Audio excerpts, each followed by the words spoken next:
اسلام آباد میں جہاں ایک جانب شنگھائی تعاون تنظیم کا اجلاس جاری ہے، وہیں دوسری جانب شہر کی بیشتر دکانیں اور سڑکیں جو ہیں وہ بند ہیں۔ وفاقی حکومت کی جانب سے ایک نوٹیفیکیشن تو جاری کیا گیا تھا عام تعطیل کا کہ 3 روز کے لیے شہر بھر میں عام تعطیل ہوگی، جس میں تمام سرکاری اور نجی ادارے جو ہیں وہ بند ہوں گے، لیکن اس کے بعد ہم نے دیکھا کہ یہ ادارے تو بند ہی ہیں، لیکن اس کے باوجود جو ہے بیشتر دکانیں، جس میں گروسری سٹورز ہیں، شاپنگ مالز ہیں، دیگر دکانیں ہیں، اور یہ دکانیں صرف ان علاقوں میں نہیں جہاں پر جس کے مضافات میں کنونشن سینٹر ہے یا پھر پاک چائنا فرینڈشپ سینٹر ہیں، یہ وہ دکانیں بھی ہیں، تجارتی مراکز ہیں جو کہ کنونشن سینٹر سے قدرے دور ہیں۔ اسلام آباد میں اس وقت تمام جو ہیں وہ دکانیں بند ہیں، صرف ایک جو دکان ہے، ایک طرز کی دکانیں ہیں وہ کھلی ہیں جو کہ میڈیکل سٹورز ہیں۔ میرے ساتھ اس وقت موجود ہیں ایک دکاندار۔ یہ بتائیے گا کہ کس طرح کی مشکلات کا سامنا کرنا پڑ رہا ہے، کیونکہ خالی میڈیکل سٹورز پہ تو دوائیاں تو ہوتی ہی ہیں، لیکن دوسری جانب گروسری کرنے کے لیے بھی شہری آپ کے پاس آ رہے ہیں، آپ کیا کہہ رہے ہیں؟ کوئی اعلامیہ دیا گیا تھا، نوٹیفیکیشن آپ کو کہ دکانیں بھی بند کرنی ہیں؟ میڈم میں ایک فارمیسی میں کام کرتا ہوں، جہاں پہ فارمیسی کے ساتھ ساتھ گروسریز بھی ہمارے پاس ہے۔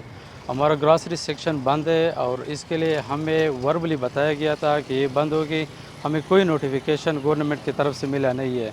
اس لیے شہریوں کو بہت زیادہ مشکلات کا سامنا ہے، یہاں تک کہ لوگوں کو روٹی تندور سے بھی نہیں مل رہے، ہوٹل بھی بند ہے، اس کے علاوہ پارکس، اس کے علاوہ جو پمپس وغیرہ ہے پیٹرول، وہ بھی آسانی سے نہیں ملتی۔ ہم مارکیٹ میں آئے ہیں کام کے لیے، یہاں پہ کام روزگار کریں گے تو ہم کچھ کھائیں گے، تو غریب بندہ یہاں پہ کیا کرے گا؟ اگر یہ ہم کاروبار نہیں کرتے، پرائیویٹ کمپنیوں میں جاب کرتے ہیں یا پرائیویٹ شاپس پہ جاب کرتے ہیں، ہم اگر کام نہ کریں تو ہمارے لیے روزگار میں راشن لینا مشکل ہو جاتا ہے۔ اچھا، راستے کون کون سے آج بند تھے؟ راستے تقریباً سارے راستے بند ہیں۔ میں ابھی آیا ہوں جاڑیوں کے اندر سے ہوتے ہوئے، میں اپنے کام پہ پہنچا ہوں۔ کون سے علاقے سے آیا؟ میں آیا ہوں منڈی موڑ سے۔ منڈی موڑ سے F11 آنے کے لیے وہاں سے سارے راستے بند ہیں، انہوں نے اور قبرستان کے راستے بھی بند کیے ہوئے ہیں۔ اب وہاں پہ ایک جنازہ آیا ہوا تھا، وہ بھی راستے میں رکا ہوا تھا، تو یہ یہاں تک عوام کے لیے مشکلات ہیں۔ اگر وہاں سے مہمان آئے تو عوام کیا بھوکے رہے؟ عوام کچھ کھائے پیے نہیں؟ یہ کون سا قانون ہے؟ یہ کون سی جمہوریت ہے؟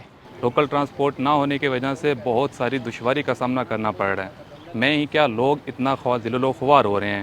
باقی آپ میری بیک پہ دیکھ سکتے ہیں، سب شاپس بند ہیں، حتیٰ کہ تندور بھی بند ہیں، لوگوں کو روٹی کھانے تک کی دشواری ہو رہی ہے۔ یہاں کچھ ایسا سین کریٹ ہوا ہے کہ جیسے کووڈ میں بند چیزیں تھیں، بند ہوا تھا، لاک ڈاؤن لگا ہوا تھا، لوگ باہر نکلنا مشکل تھا، ایسا ہی اب دوبارہ صورتحال کچھ پیدا ہوئی ہے۔ ادویات ہوں، گروسری خریدنی ہو یا پھر پبلک ٹرانسپورٹ پر سفر کرنا ہو، شنگھائی تعاون تنظیم کے اجلاس کے دوران شہریوں کا شہر کے اندر گھومنا پھرنا یا پھر خریداری کرنا محال ہو گیا ہے۔